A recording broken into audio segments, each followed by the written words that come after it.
வணக்கம். ஈரான் மேல தாக்குதல்ன்றது எவ்ளோ பெரிய அசிங்கம் பிரபஞ்சத்துக்கே. ஆயில் ரிஃபைனரீஸ் எல்லாத்தையும் அழிக்கிறாங்க. எல்லா இடத்துலயும் குண்டு போடுறாங்க. வணக்கம். ஒரு இரங்கல் செய்தி. ஈரானுடைய பெருந்தலைவர் இன்று அதிகாலை இஸ்ரேலுடைய தாக்குதலில் அவர் குடும்பத்தோடு இறந்துவிட்டார். அவரது மறைவுக்கு ஆழ்ந்த இரங்கலை தெரிவித்துக் கொள்கிறோம்.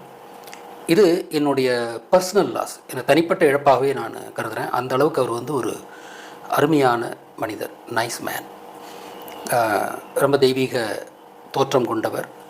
அவருடைய அதாவது ஈரானுடைய ஸ்பிரிச்சுவல் லீடரும் அவர் தான். இப்போனா ராமாயண போர் தொடங்கினவன் யார்? பால்டிக் கடலிருந்து வந்து இங்கே சண்டை போட வந்த ராமன் எனும் யூதன். மகாபாரத போர் யார்? அதே பால்டிக் கடல் பகுதியிலிருந்து பாபிலோனை தாண்டி வந்து இங்கே வியாபாரம் செய்ய வந்த சகுனி எனும் யூதன். அடுத்தது நமக்கு கலவர யுத்தம். அதுதான் அயத்துல்லா கொமேனியை கொண்டுட்டாங்க. அவர் எப்பேற்பட்ட ஆளுமை, என்ன மாதிரியான ஒரு தலைமை அவருக்கு இருக்கு?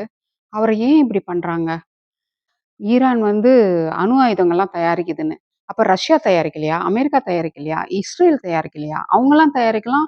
ஈரான் மட்டும் வச்சுக்க கூடாதா? என்ன நியாயம் இது? உங்களுக்குன்னா ரத்தம், நம்மளுக்கெல்லாம் தக்காளி சட்னியா?